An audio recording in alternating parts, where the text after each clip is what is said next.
Hello, everyone. Thanks for joining us here at 2 p.m. in Prairie Room. Presentation title is Power of Humans in Cybersecurity. Thomas, I'm not really going to read your bio here. It's just the part about a handsome gentleman. handsome gentleman. Thomas Blade is a very handsome gentleman. Arctic Wolf, I'll skip the formality too. Everybody know what Arctic Wolf, everybody knows what they do? Raise show of hands, yes or no? Right? They've been a phenomenal partner for Network Center. This is not salesy or product puke. What they do for us and our partners is sensor network, right? Watch everything behind the firewall, ingress and egress. Reports into their platform, to their people, 24/7, 365. Phenomenal. I don't believe that we have had a partner that's had an incident.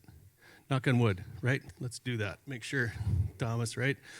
Phenomenal partner, really good fit in cybersecurity. I look at it, they name you a cybersecurity engineer and an analyst. So I look at it as staff augmentation as well as a protective mechanism. I have customers that tell me it's too expensive. My response, I'm a sales guy, right? So I'm devious. I always say, really? If you take the price of Arctic Wolf in any of their 3 pillars, divided by 8,760 hours in a year, it comes out to like $5 to $8 an hour. To me, that's remarkable and of real value to most businesses. So that's my sales pitch. Thomas is going to talk today. Now maybe you should do this, huh? Thomas, make it formal. Topic is spiders. I'll leave it at that. Right, Thomas? I think you're going to lean into it a little bit, talk about the platform, the pillars perhaps, and then get going on it. I'm 2 minutes in, I'm still talking. That's a mistake. So Thomas Blade, everyone, from Minneapolis, St. Paul, Edina office, right? Phenomenal dude. Spent a lot of time together. Thomas is already sick of me, so I'll back out here and go get him, Thomas. Thank you.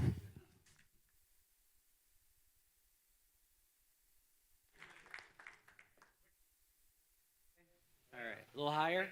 A little higher? You're okay. Get out of here.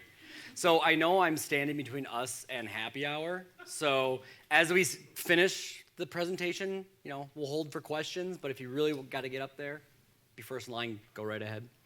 Again, my name is Thomas Blade. I'm a senior solutions engineer with Arctic Wolf Networks, and today we're going to talk about the power of humans in cybersecurity.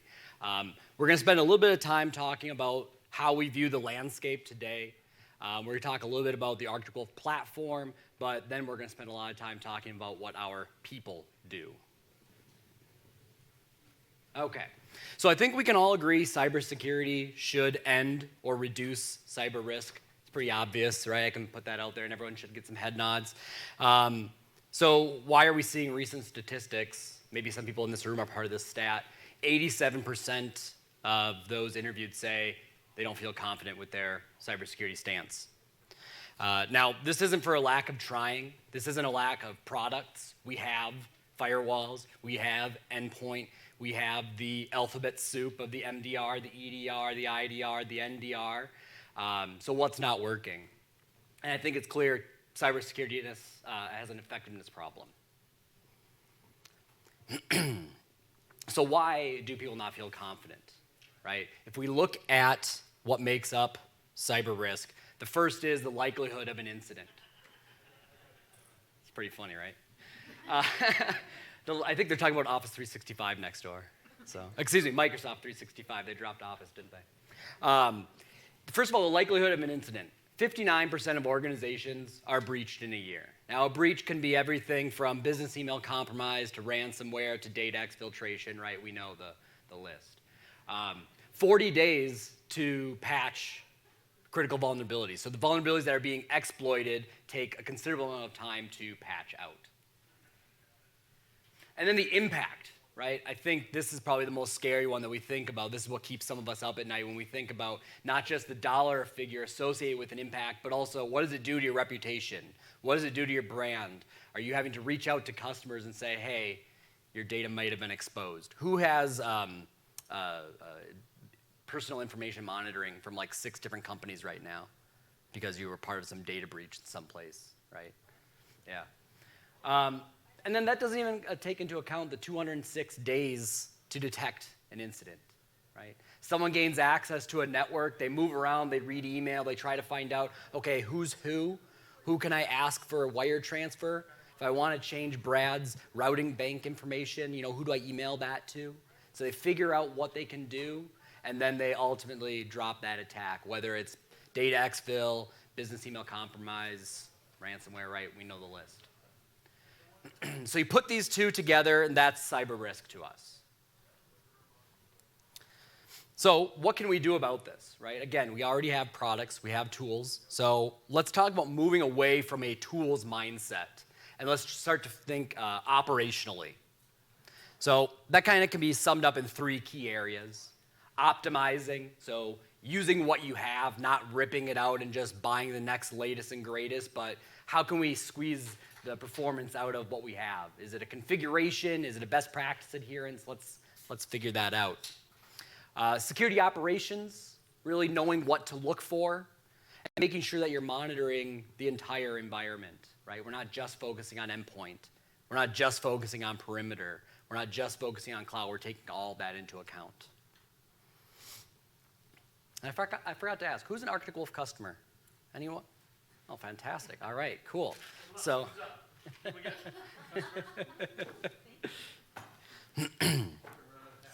all right. Well, then they can attest to this next piece here. I want to talk just briefly about the Arctic Wolf platform.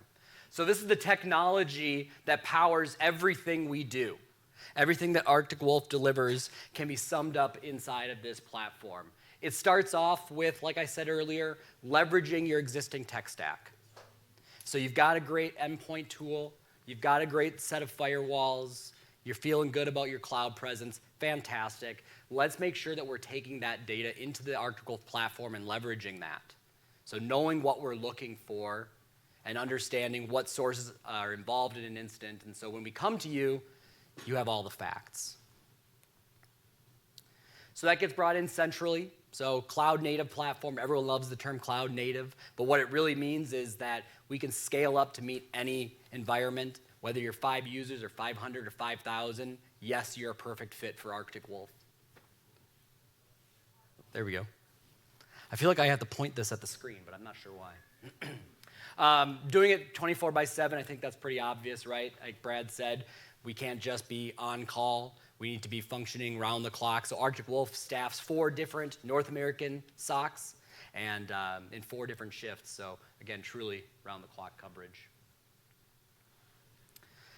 And then the last part before we talk about the 4 products at the top is the people. So bringing to the table, like Brad said, security experts. We call it our concierge security team, or you'll hear us say CST for short.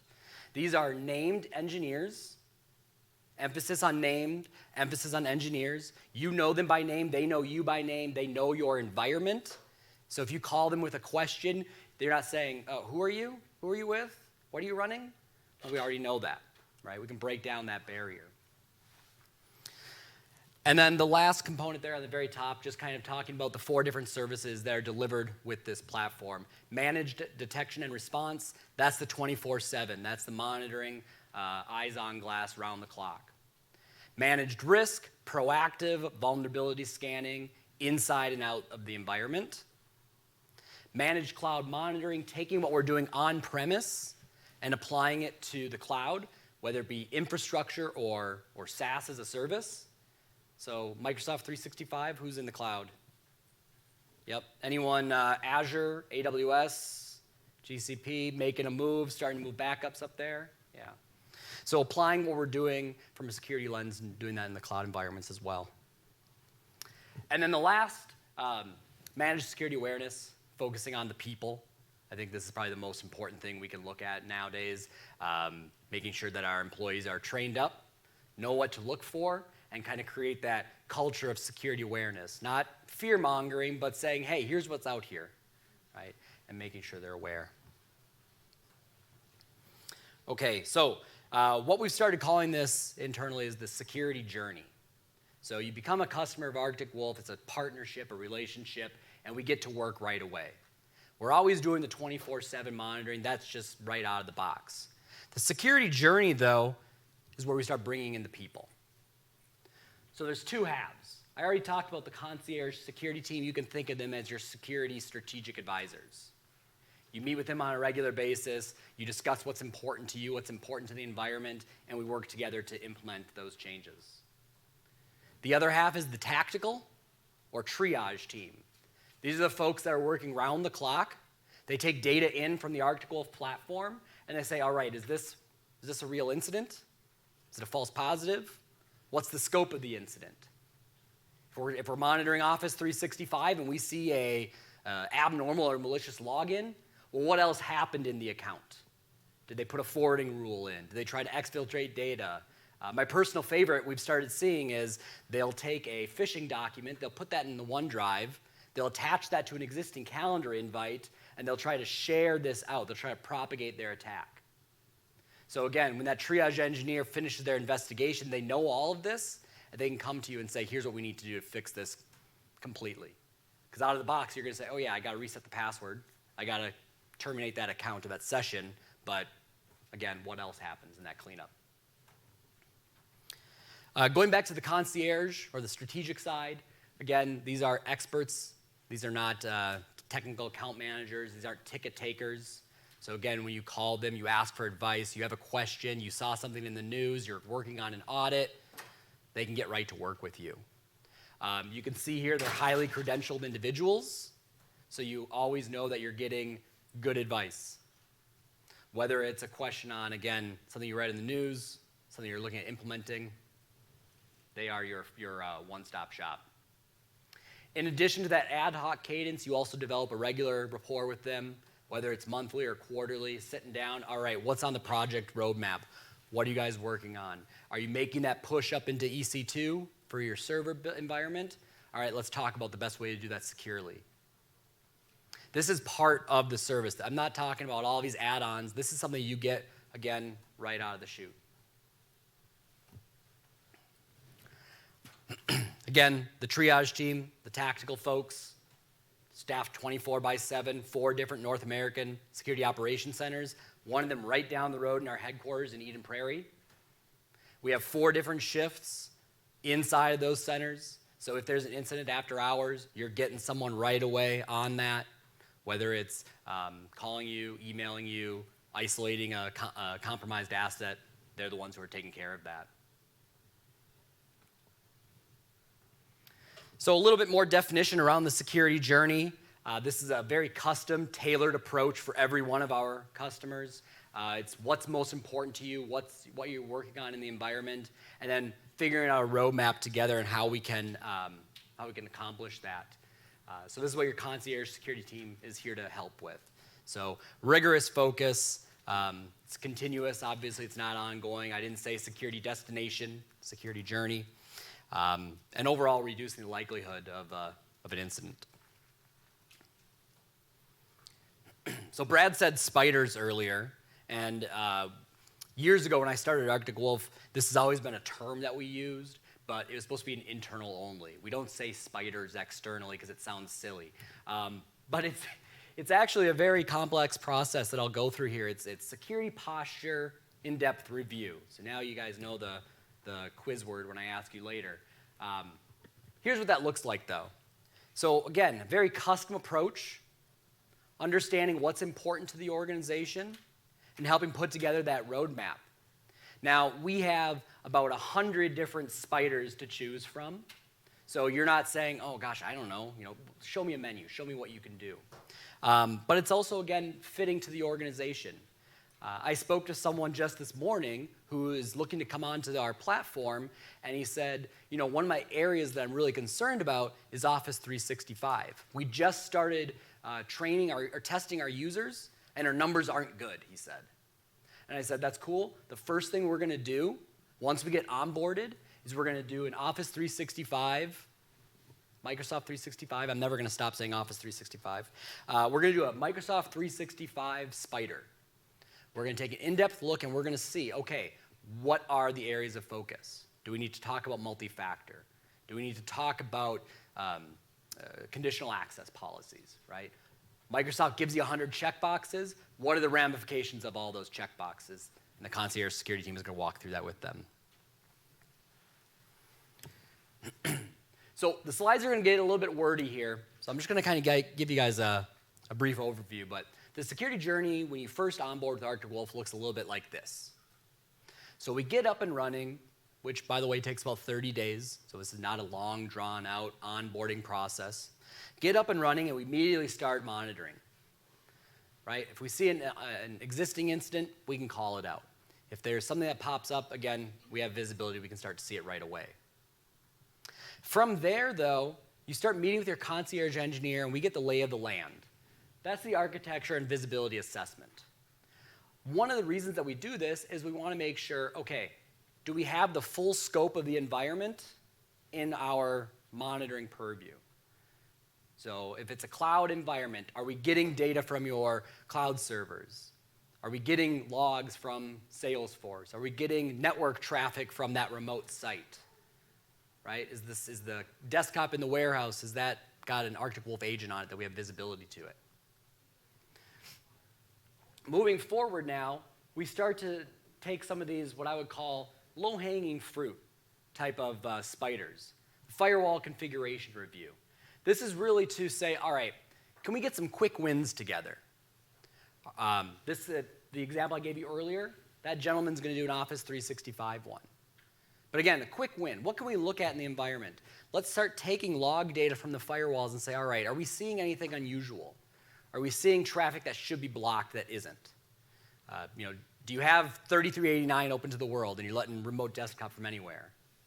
Believe me, that still happens, right? Who's got a vendor who says, yeah, just open it to this, like to the world, like this one port, right?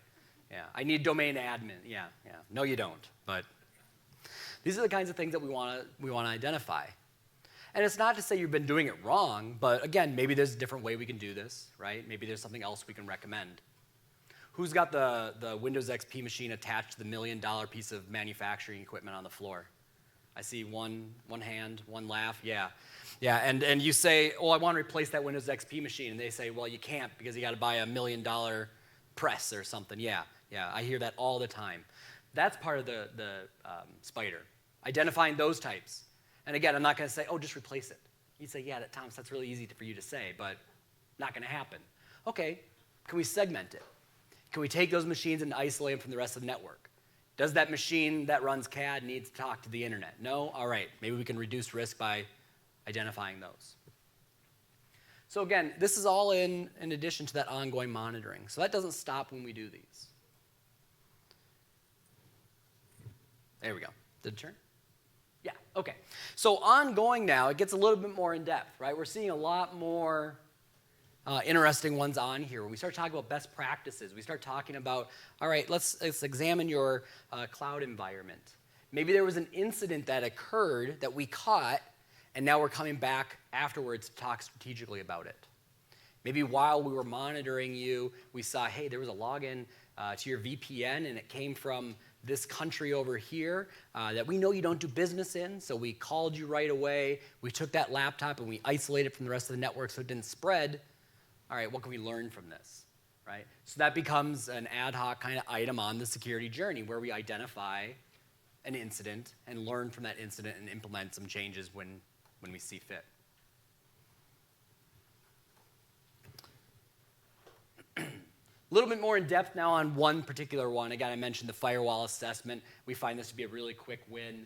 Who touches their firewall more than like once a quarter, like making a config change, right? It's a firewall, right? It's up and running, you're good to go. Who's inherited an environment, inherited a firewall config, and you're like, why did they do it this way? I can't tell you how many times I've spoken to folks, and I kind of start to virtually scratch my head, and they say, yeah, it was like that when I got here. I'm like, yeah, I get it, and you got 101 other things to do. So what we're going to do is we're going to, again, take a look at the log data that we're getting from the firewall. We're going to sit down with you and review that configuration. We're going to go, and we're going to come back to you with a report.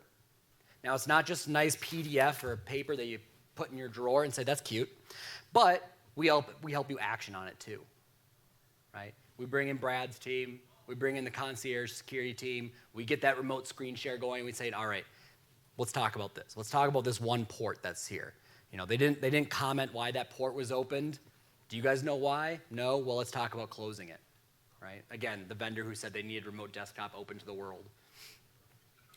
So again, coming back to you with those findings and helping put together a roadmap to make some changes where we see fit. Now, everyone's favorite. I get this question all the time. Well, great, you can detect abnormal logins, you can detect ransom. What about 0 days, stuff that hasn't been identified yet? There's no threat intel out there yet for 0 days. This happened with Exchange and the Hafnium vulnerability. This happened with Sophos. This happened with a little one you guys might remember called Log4j. Who had to deal with this? Yeah. We are not going to see this go away because Java is embedded in literally everything. And the people who wrote the code that runs on that little device, they're not in the game anymore, so it's never going to get an update, and we have to find other ways to get around it. Does anyone remember how it kind of got first popularized?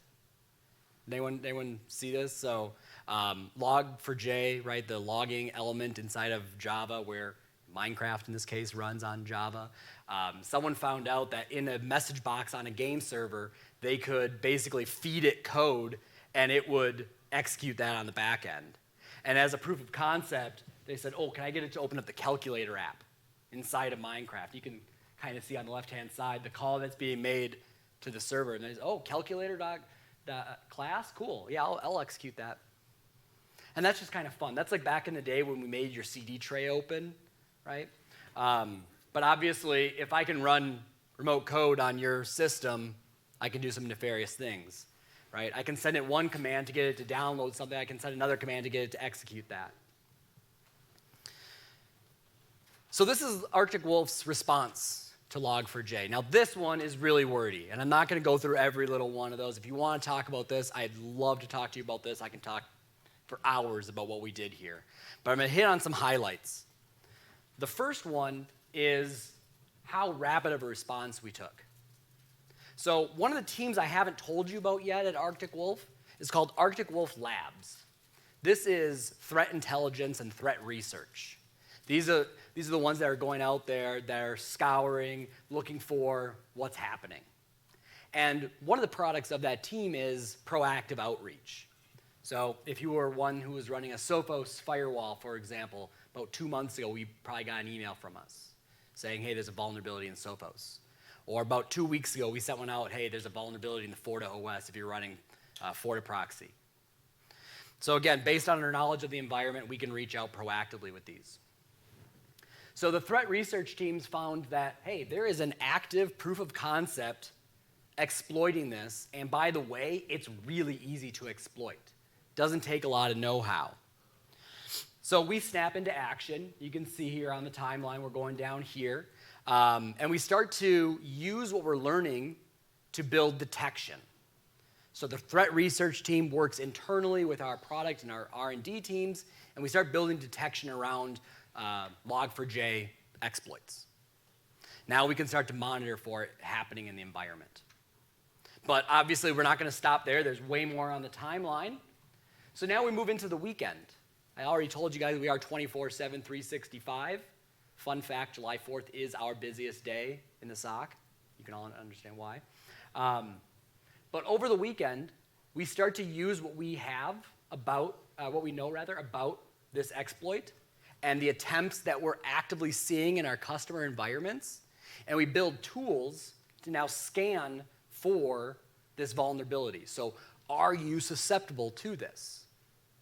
We then took that tool and we started giving it to every one of our customers. We reached out to over 3,000 customers offering assistance to say, hey, we need to check for this because it's so prevalent in the world and it's very easy to exploit.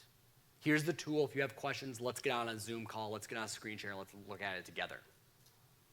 And we didn't stop there because, again, the threat research team, Arctic Wolf Labs, they went ahead and continued to monitor the situation. We see that it started to evolve. So we rewrote the tool. We wrote a second version of the tool to look for the next CVE on the list. The coolest part about this, the one that I am personally, the one that I am personally most proud of for working at this company is what we did at the very end. On Friday, December 17th, Arctic Wolf open sourced these tools and gave them to the world.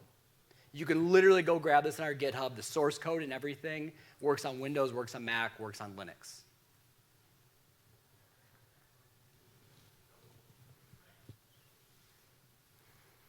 All right. So I'm going to summarize here, and then we'll take some questions as well. But I'm going to summarize why Arctic Wolf. Now, hopefully, I've already done a good enough job, and we kind of understand, hey, the power of people in cybersecurity, awesome. But let's kind of look at this one more time. First of all, time to value. I mentioned that we can get up and running really quickly in your environment, and we immediately start work on that security journey, looking for some of that, again, quick wins that we can accomplish together. The firewall config. The gentleman I spoke about who's doing an Office 365 review right away. So we can identify those and knock them out right away. Obviously, protection, right? Immediately start monitoring your environment, not just network, not just endpoint, not just cloud, but taking all that into account.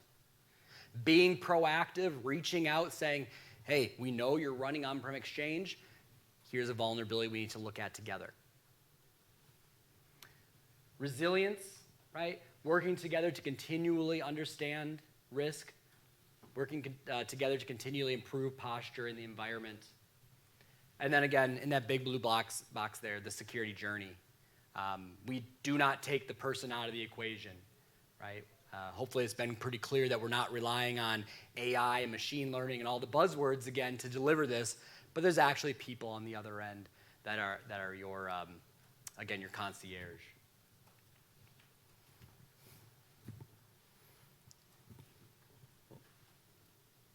There we go. All right, so I clicked through that pretty quick. I did this for my wife the other night, and it took me about 25 minutes, so how did I do? Were you right about there? 30? Okay, cool. What's that? 26. Oh, perfect. All right. All right. Any questions? Anything we want to dive a little bit deeper on? I'm happy to, like I said, talk all day if people are curious about any of these spiders or what Arctic Wolf does outside of just the detection. And I do have the online Q&A here too, so feel free to, if you're watching on chat or online, chat in a question. 2 hats left. First question. 1 hat left. Go ahead. Question. I just wanted the hat. You can have the hat. Well, I know, thank you, but the company I work for, we were hit with Ryuk, and I don't have the say or anything, to do any purchasing. But how do I get this information to take back to the IT director? Yeah, absolutely. I mean, we can talk to Brad here. I got a couple folks on my team here in the room. We can start with just a conversation. We got plenty of marketing material you can take back to them. Happy to answer any questions that might come of that, for sure. Yeah, absolutely. The slides are available afterwards, right? They are. Yes. Yeah. Yep. Great point, John Nagel. The slides will be made available. They'll be downloadable via link on Network Center's Envision page. So if anybody wants to go get them, they sure can. Yeah, definitely. Okay. 1 hat left. hat left. Incentive? No one? Everybody's got it? Brad Gorder's going to sign that hat. Right? You'll autograph it? No? Clown show? Yeah, there we go. Can you talk a little bit more about your incident response retainer? Yeah, great question. I appreciate that. So Arctic Wolf acquired an organization out of Madison called Tetra Defense. Anyone heard of Tetra? Get out of here. Of course you have. So with that comes incident response. Arctic Wolf offers an incident response retainer as part of its service. Now, obviously, we're working to ensure that incidents don't occur, right? If something occurs, we want to lock it down quickly, like the Office 365 example I gave. Sometimes that means that you have to reach out to your insurance and they say, you got to do IR. Well, great. Arctic Wolf has you covered in that respect as well. We can get people on the phone, on the ground, right away. Thomas, anecdotal question. When you onboard a new customer, how many times % swag it? how many times when you enter a new environment do you find an existing problem that's already on network that you discover and are able to, kick the nefarious activity to the curb? Yeah, it's kind of like a softball question there, but I appreciate it. Is it? It's high. It's definitely 60 to 75% of organizations have a latent threat, and it's not to say, oh my God, there is something critical happening every single time. But if we discovered something communicating out to a known crypto miner online, right, and it turns out it's a Chrome extension that you guys rolled out across the board, right? That's a latent threat, and we can identify that honestly as soon as we turn on monitoring. Yeah. Sometimes it goes even further, like, hey, there's someone who has persistent access to your environment. Why are we seeing VPN connections on this service account coming in at all hours of the day from different source IP ranges? Right? That's obviously a little bit more critical. But yeah, again, finding these as soon as we turn on services.